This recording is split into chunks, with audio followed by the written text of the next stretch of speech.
Hello, ladies and gentlemen. My name is Brady Collins.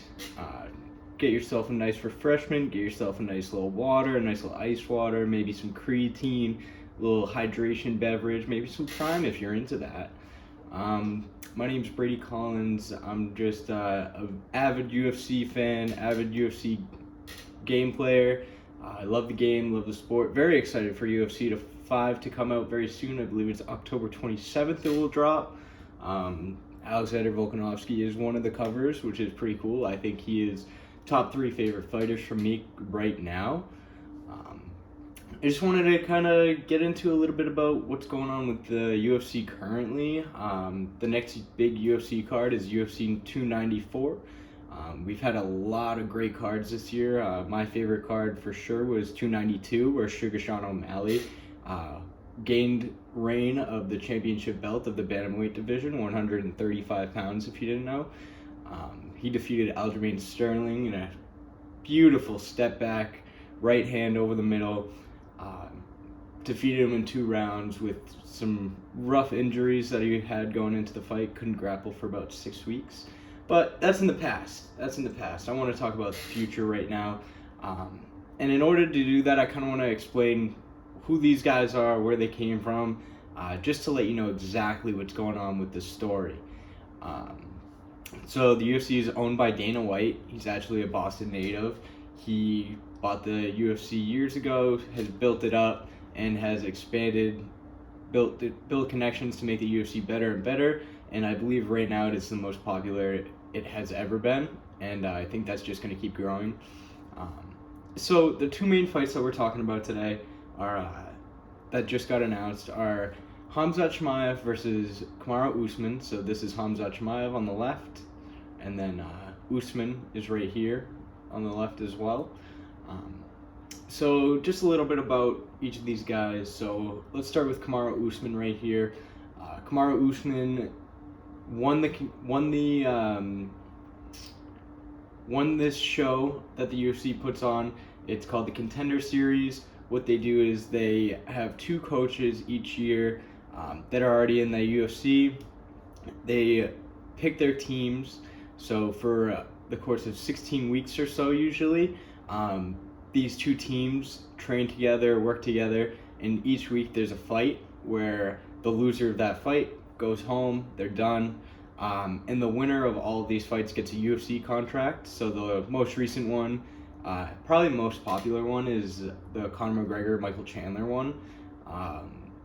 In this scenario, it was kind of crazy because a lot of Conor McGregor's team lost in the first round, so he only had 1 fighter left, and then eventually throughout the show he had a second fighter that he trains with normally, Brad Cantonia, come on over, and he actually ended up winning the show, which was pretty cool. It's his second time winning the tough show. It's called The Ultimate Fighter. And this is where Kamaru Usman started. He's a wrestler. He's one of the greatest wrestlers there is. I mean, if you see this guy's physique in real life, he looks like he's in a whole nother weight division. He looks like he's at middleweight, which is pretty crazy. He's Nigerian. At one point, there were 3 Nigerian champions just in the past 18 months. There's been 3 UFC champions that were Nigerian all at the same time. Kamaru Usman was one of them. He had a great championship run, multiple fights, defended the belt multiple times, and never took an easy fight. The other 2 Nigerian champions were Francis Ngannou, who has recently moved on to fighting Tyson Fury, which is pretty cool. And I'm actually going to get a game started too, just so that you guys can kind of see how this is going to go. I'll start as playing as Kamaru. We'll see how hard it is to beat Khamzat Chimaev. But yeah, Usman started early on in the tough series. He won that series, absolutely dominated everyone, and has had a thriving career since. He's defended the belt multiple times against really high-level athletes such as Colby Covington twice, Jorge Gamebred Masvidal he put to sleep, which no one else has ever done before.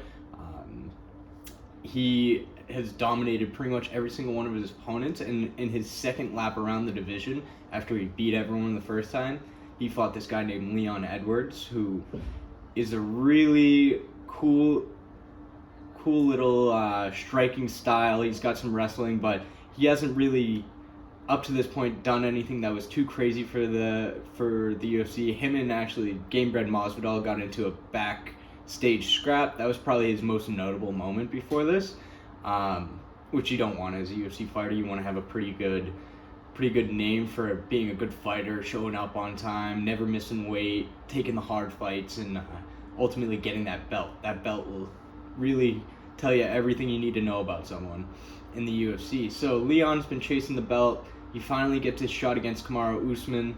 Usman seems untouchable.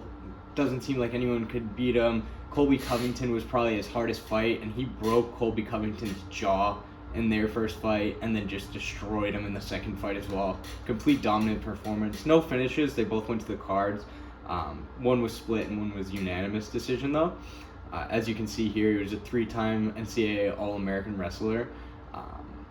He won 10 of his last 12 at this point. I'm not sure when this was. This was probably 2 years ago. But yeah, so Kamaru's unbeatable. He's got this crazy striking game to match his unbeatable wrestling game. Colby Covington's one of the most decorated wrestlers on the roster, and he couldn't do anything against him on the ground, which is pretty cool, very notable. Kamaru took this fight against Leon. Seems like he kind of underestimated him a little bit, but he still dominated the fight for 5 rounds up until the last minute of the fight, where Leon's setting up this feint the whole fight where he throws this straight and then throws a left hook, but Kamaru seems to dip his head to the right a lot, so Leon calculated it. He threw a right straight, and then Kamaru ducked like he had been doing, and Leon hit him with the high kick, put him out cold, put him to sleep. It shocked the world. It was probably one of the biggest upsets in UFC history. Again, with one of the coolest taglines, head short dead. That's what he said, pointed at Kamaru. Now, this is very impressive, but nobody thought that he could do anything with this. Nobody thought that he was going to defend the title or anything. So they gave Usman the rematch right away. Usman goes out there and once again takes a loss to a decision. This time it was very evident that Leon was now in his prime. A lot of old UFC fighters like to say that once you're a champion, you gain another gear, you get to another gear. It's that confidence that nobody can touch me. Right here, I'll be controlling Kamaru Usman just to get a feel for his game, just to show you. This is Khamzat Chimaev, who he'll be fighting, who I'd like to talk about next. As you kind of see where Usman's at, he's been off for a little bit. He's got some pretty bad knees, getting a little older. I believe he's 35 now.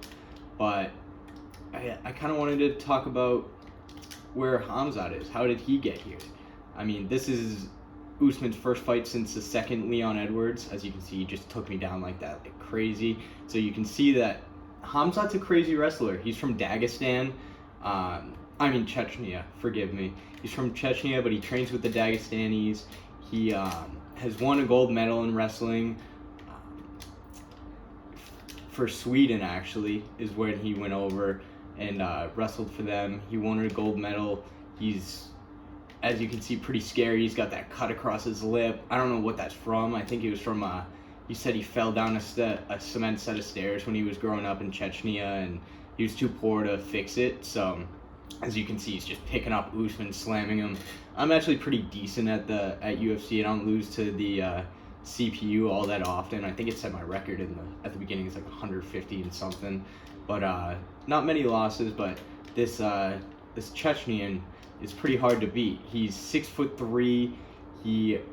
Both of these guys previously fought at 170, which is the welterweight division. That's what they fought at last.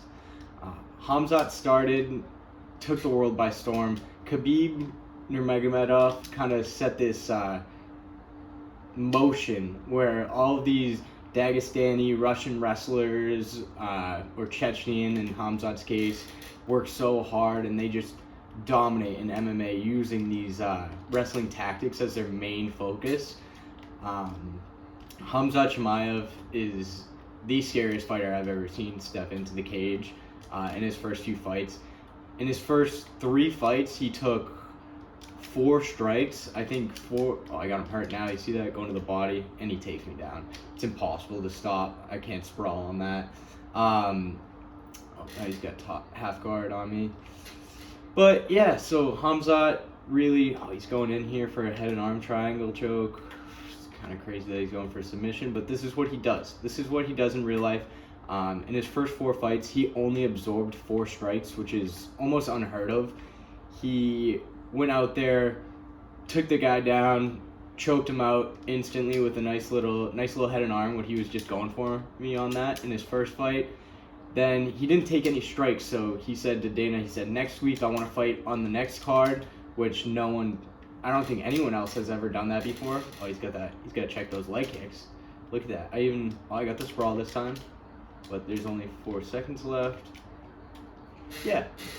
So he takes a fight on a week notice after already fighting. Nobody does this.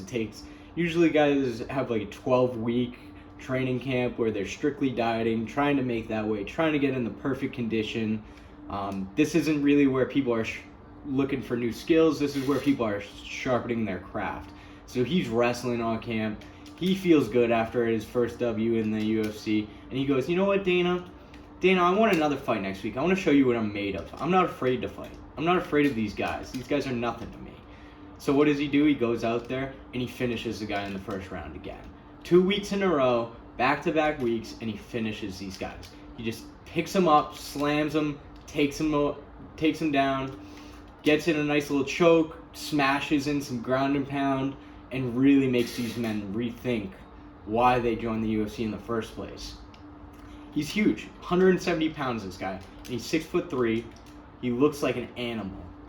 So then his third fight, he just keeps doing these things to stand out. He's got these crazy post-fight interviews with Joe Rogan where he's like, I'll kill everybody, bring anyone in here. He said, bring in King Kong, I don't care. If he can make weight, I'll fight him. He's an animal. His English is getting a lot better, which is really cool because now you're starting to learn a little bit more about him, about what he does, and how he got this way. He's scary, but he's a very wholesome guy. He's got this new relationship with Darren Till, who's also a 170er. Has had a little bit of a skid since he fought Jorge Masvidal, but he's getting back. Look, he goes for the head and arm triangle again. Kind of impressive that he's getting these submissions in on Usman in this game, but either way, it's a pretty hard fight, as you can see. He's I don't know who's winning right now. If it went to the cards, I think he might win based on the takedowns. But then Chimaev goes out there. He's like, you know what? I'm going to do something different. I'm going to show them how much better I am than these guys. Stop giving me these tomato cans, is a big term in UFC. Stop giving me these trash cans. I want the real fights. I want to get to the belt quick. That's what he's saying. And he's still fighting on this minimum contract. I'm not sure the details. It's not public. But usually when fighters join the UFC, it's either $12,000 to show and $12,000 to win, or $20,000 to show, $20,000 to win. And mind you, you got to pay for your training camp outside of this. So you're paying 5% to the gym, 5% to your coaches. You got to pay for your meal plans, your recovery, all these things. So it's very, very hard to succeed in fighting.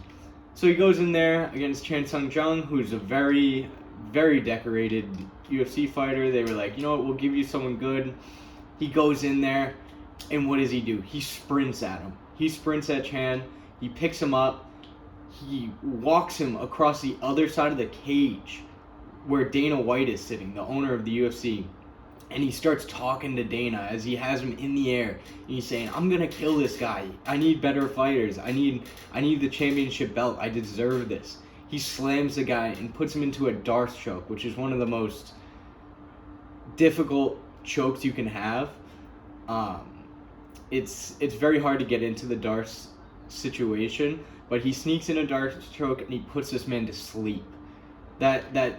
That hold is so tight that he didn't even get a chance to tap. He just went to sleep.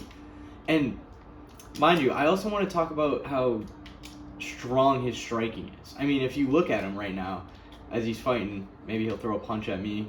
Oh, that landed. But he's very fundamental. He almost looks like a robot in there. And in his first fight, for the UFC, I kind of mixed it up at the beginning. I meant to say second fight is when he got that second and third fights when he fought back-to-back weeks. But in his first fight, he fights this well-decorated striker. I think his name was Margot. I don't really know how to pronounce it well, but it was Margot, and he walks in there within 30 seconds. He lands his first punch and puts the dude out. Jumps on top, throws a couple elbows, and it's done. So just because his wrestling's so good doesn't mean that he's not a striker. Doesn't mean he's just going to pull guard. Doesn't mean he's looking for a takedown every time, which he does successfully. But he's such a good striker as well as his wrestling. His wrestling's so good that it just overshadows it. One of Khamzat's biggest problems is he's been in the wrong weight class in my division. In my opinion, I think that he fights at 170, but to be 6'3" with the amount of muscle on his body is very difficult. I mean, to get to that weight, he probably walks around at 190, 200 pounds. That's a minimum, to be honest. It could be 205. Like Alex Pereira walks around at 210 and he fights at 185. Actually, he did move up recently to fight at 205 once, but I don't know if he'll stay there. But nonetheless, in his last fight, Khamzat Chimaev was supposed to fight Nate Diaz. Nate Diaz is one of the biggest names in UFC. He also won the Tough series. That's how he got into the UFC.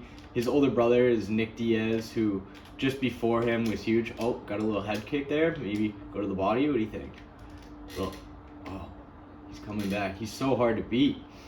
But yeah, so where was I? Yeah, so Nate Diaz and Nick Diaz are like two of the biggest names in the UFC besides Conor McGregor, and Conor McGregor's name is only that big because of his 2 fights against Nate Diaz, which I'm very excited for the third one. Got him hurt a little bit, go to the body, he doesn't cover up, maybe land an elbow. And so Khamzat was ready to fight Nate Diaz. Nate Diaz was trying to get out of his contract for quite some time. He wanted to box. He wanted to make some more money. He just seems like he's getting older. He wants to optimize how much money he's going to make in his last few fights. But the UFC had him tied up in a contract, so they make him wait. They have all the leverage. So then he finally gets a fight, right? He finally gets a fight. His fight is against Khamzat Chimaev. Now, Nate Diaz fought most of his career at 155. He's a smaller 170er. He just can't make the weight at his old age right now. So he moves up to 170. And he goes out there, and Khamzat doesn't make weight. As a professional in the sport, he doesn't make weight. And not only does he miss it by a pound or two, he misses it by 8 pounds. He weighed in at 178 and a half. When he was supposed to, you can weigh in at 170 and a half. That's your max weight. But he misses weight completely. He says that USADA wouldn't let him continue to cut weight. They said it was unhealthy and that they wouldn't let him fight if he continued to cut weight. So, what does Dana White do? What does Dana White do? You know what he does? He sets up the fight where Khamzat is fighting against Kevin Holland, he actually went to Kung Fu school, and that's real. He's a black belt in Kung Fu. He's a really tough fighter. He's entertaining. He's loud. He talks his whole fight. But Khamzat, he's a different breed. Like, we knew that he was going to go in there and, I just finished him with a leg kick. Oh my goodness. Out of all of that war, and I finished him with a leg kick. You gotta love it. But yeah, so anyways, we all thought that Khamzat was going to go in there and destroy Nate Diaz. The real UFC fans did not want to watch this happen. They were just like, I love Nate Diaz. I don't want to see him go out like that. So what do we do? We match him up with Kevin Holland instead. We switch the 2 main events. So Kevin Holland is his new opponent. He goes in there. He fakes a glove tap like this. I guess Khamzat did it again. So he fakes a glove tap, they go in, they touch knuckles usually, and then they start fighting. Fakes that, shoots in for a double leg, finishes finishes Kevin Holland within the first 3 minutes, and he does it in an aggressive fashion. It's just, you can see the grappling, it's crazy. So what's next for Hamzat? What's next after you beat up Kevin Holland like that? What do you do? So they set up Gilbert Burns, who's another 170er. And they were like, can Hamzat even make weight? You know, like, they're confused that he wants to stay at 170, but he's clearly a 185er. But he stays at 170. He makes the weight. He's fighting Gilbert Burns, who's one of the most scary fights that you can take at that division when he's not holding the belt. I believe he was ranked number 4. Hamzat was ranked number 6 or something like that. And, I forgot to change fighters. Yeah, so Hamzat's number 6. Hamzat goes in there and they have a war. They have an absolute slugfest. There wasn't much wrestling because if Hamzat goes to the ground, he knows Gilbert Burns has a black belt in Brazilian Jiu-Jitsu. I'm going to switch over to Hamzat, see if it's an easier fight at that side. But yeah, they have a slugfest, 3-round war. I was watching it. I'm a pretty big Hamzat fan. I wanted him to win, but I genuinely thought Gilbert might have got the better of him, but it was razor thin. It was so close. He ends up getting the decision, which is exactly what the UFC wants. They don't want to take his O if they don't need to take Gilbert Burns's. So Gilbert Burns really needed to finish that fight if he wanted to win. Couldn't leave it in the hands of the judges. So he gets the win. He's set up to fight against Paulo Costa, another killer, very similar to Gilbert Burns, Brazilian. He's pretty funny, entertaining, but he's set up to fight him. And 10 days out, rather, we find out that Paulo recently got elbow surgery, and he still wants to fight. Right now, he is in Saudi Arabia, and he wants to be fighting on Saturday night, but the UFC and Saudi Arabia's government will not clear it. He can't fight with that elbow. It's going to be bad if he fights with that elbow. So what does the UFC do? They go, oh man, what are we going to do?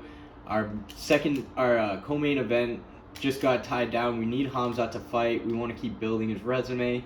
So what do? They set up a fight. They call their good old friend Kamaru Usman, who hasn't fought since his last fight against Leon Edwards.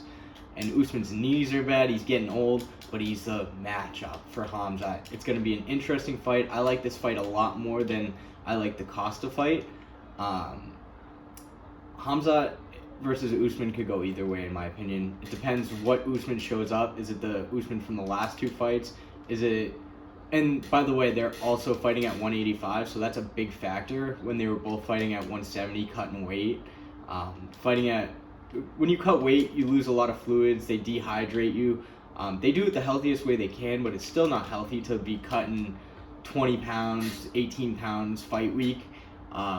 While you still have to compete. So you make that weight 36 hours before you have to compete, where it used to be 24 hours from the event.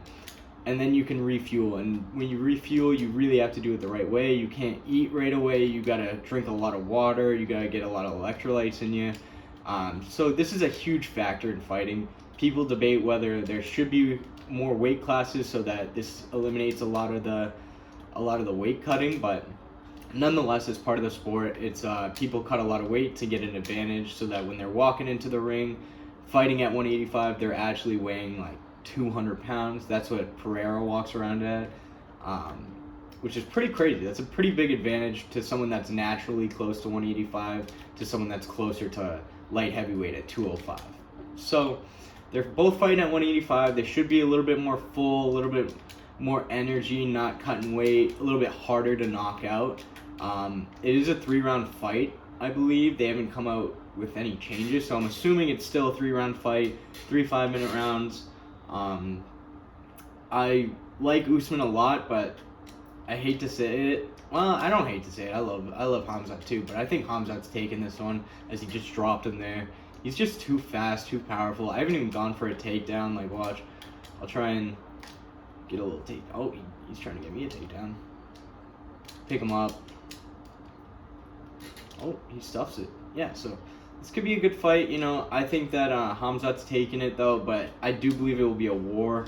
I don't see a finish unless Usman's knees really give out.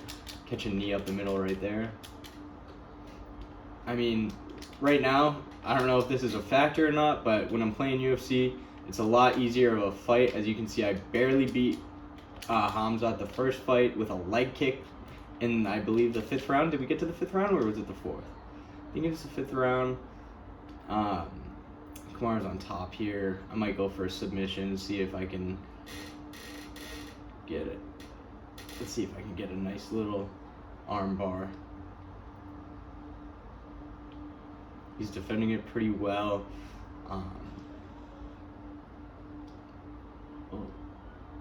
On the blue bar, as you can see, this is how they do submissions in the game. I'm very interested to see how the submissions in UFC 5 will be. It doesn't look like I'm going to get this submission. I'm going to throw a couple of strikes and maybe it'll help. But yeah, look, he's going to escape. Oh, get him. And I tap him. I tap him quick. That's a nice little arm bar. I did not think that I was going to get that one. But yeah, next I kind of just want to, I'm taking Hamzat in that one. That's who I'd put my money on. The next fight I wanted to talk about is a lot more interesting to me as well. These fighters are very decorated.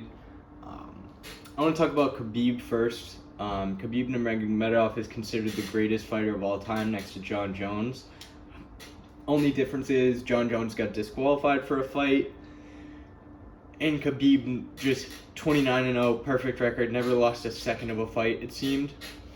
So as you can see, I'm 154-4, so it's pretty easy to win in this game. But they're fighting at, this is Islam Makhachev. Islam Makhachev is Khabib's, basically his little brother, his son. He's trained with him all his life. He's gone to training camp with him every single day. Khabib's dad loved Islam like a son before he passed. So once Khabib retired, he focused all his time and energy into Islam. He wanted to make Islam the next champ. That's what his father's wishes were. So he was going to make sure that happened. So what does he do? Islam enters the UFC and he climbs the ranks like no other. Just like Khamzat Chimaev, he just climbs the ranks and he's gotten that title shot though. Hamzat hasn't gotten that title shot, but Islam has gotten that title shot. And who did he fight against? Charles the Bronx Oliveira, who is one of the greatest grapplers of all time. He has 16 submission wins, which is the most in UFC history. It's pretty insane to think about. But yeah, Charles Oliveira is very decorated. He's one of the greatest champions we've ever seen. He's had some ups and downs. He's had some good things, some bad things happen to him. He was known as a quitter for quite some time due to some weird stoppages in his fights. But Islam gets a shot. They're fighting, second round. Charles Oliveira goes to throw his famous front switch kick. Islam punches him in the chest as a counter and then catches him with a left hook. He drops him. Oliveira is usually very comfortable in this position when he gets dropped. He likes to pull guard. He's a very, very good jiu-jitsu specialist. And I think the reason he doesn't strike as well is because he's got really bad vision. You can't wear contacts or glasses in the UFC, so he's got really bad vision, so I think that's why he gets caught a lot. But he drops him. Islam passes his guard, which is very impressive. Passes his guard right into side control, and he gets in with a Darce choke, which is, once again, one of the hardest chokes to pull off. It's almost like dunking on someone in the NBA. It's borderline disrespectful, especially to someone who is the greatest grappler in UFC history, arguably. Obviously, I think that Lorenzo Gracie was before the UFC combined with Pride. But yeah, so that's Islam. Islam's one of the strongest 155-pounders. He's huge. He cuts a lot of weight. He's been knocked out one time in his career. He got caught with a nice overhand, and that was his only loss so far in his career. He goes in, he beats Charles, which is great. Charles is unreal. He beats him, gains that throne. But that brings me over to the next person I want to talk about is Alexander Volkanovski. I mean, Alexander Volkanovski started out as a professional rugby player. He was 220 pounds at one point. Right now he fights at 145 pounds, so he completely cut the weight. He's an Australian. He's entertaining. He's definitely one of my favorite fighters. He's got a very balanced game. He's like very robotic. Right now, I think he hit his prime when he fought the Korean Zombie. He's beat Max Holloway 4 different times, who everyone knows is the second greatest featherweight of all time. Max Holloway has never been dropped, never been knocked out, and Volk was able to dominate him in all 4 victories. He cleaned out the entire 145-pound division. He is just putting on dominant performance after dominant performance. And what he decides to do is he's like, you know what, I want another challenge. I want to do something different. I'm sick of beating up these guys in my division. They're too easy. What I want to do is I want to go up to the 155-pound division, and I want to beat Islam Makhachev. He puts his belt on the line. He puts his pound-for-pound #1 ranking on the line. Volk does, at least. So they go in there. They fight. So Volk is going up 10 pounds. He's bulking. He's fighting a much bigger man, as you'll see in a second. He's got quite the big height advantage. He's fighting this guy that seems to be impossible to beat. He's been caught once, but even this doesn't show the difference. Like in real life, it's a much more substantial difference. I'm fighting as Volk right now in the green shorts. This was a very difficult fight for Volk. Islam's unbeatable. He's got the right people around him. He's disciplined. He doesn't party. He doesn't go after girls. He's got no distractions. He's a godly man. He's very holy. So they go out there and fight. One big conspiracy about this is that Islam had a bruise that looked like an IV insertion, which is illegal when you're cutting weight because it's a huge advantage, and it also can lead people to think that you did steroids or something of that sort, any performance enhancing drugs. And honestly, just the IV in general, like rehydrating you is kind of cheating if no one else is allowed to do it, because it gets all that fluid back to your brain. You feel good. It's a lot quicker. It's easier to do, and you're gonna fight better. So if it's a close fight, it makes a big difference whether you use an IV or not. Now, there was this nurse that said that she gave him an IV, and he had this bruise, and nothing came of it. Nothing came of it at all. USADA didn't test him. The fight happened how it happened. So the fight happens. It's pretty much pretty similar to what's going on the screen right now. Very active, high pace. They're both going after each other. Looks like they're kind of calculating what the other person's doing, kind of downloading their information and figuring out what they need to do to kind of take advantage of these opportunities, see what they're doing often, or what's their combo looking like. I'm hitting him with a lot of leg kicks right now in the hopes that it's going to slow down his pace, open up a high kick, open up an overhand, but or like I'll go to the body, overhand, countered. That was beautiful. Gotta love that. Kind of got lucky when I went to the body, threw an overhand, but they're fighting like this, 4 rounds. It's hard to... I think Islam won the first one. I think Volk won 2-3. I think Islam won the 4th round, and then I think Volk won the 5th round. The fight ends. There's nobody gets finished, no knockout, nothing like that. To me, it looked like Volk was winning a lot. A lot of people said that, including Joe Rogan, who's a big advocate for the UFC. He works with them. He interviews the fighters after this. He watches all the fights, comments on them. A big influence in the sport. And even if Rogan didn't say this, I would think Volk won. Maybe I'm a little biased because I like him a lot. I love the Challenger story. But anyways, Volk ends up losing the decision. Now, this kind of pissed me off because I thought he won. He finished the fight on top. He looked in way less damage. Like, I think the biggest fighting criteria for judges is damage. And he had a lot more damage on Islam than Islam did on Volk. The end of the fight, Volk was on top, pounding his head in. and then Islam couldn't walk. He needed help walking. He was out of breath. He was dog tired. Volk looked like he could have gone another 2-3 rounds probably. Realistically, you'd say 10, but that's dramatic. Nobody's going 10 rounds with Islam, but he could have gone like 3 more rounds, I think. And if there was ever a 6th round possibility, it would have been for that fight. I would have loved to see it, but I think that they gave it to Islam so that both of them could have a championship belt and build up a fight for the future. I mean, if Volk wins that fight, he's got to keep 2 divisions busy. Islam's less of a draw.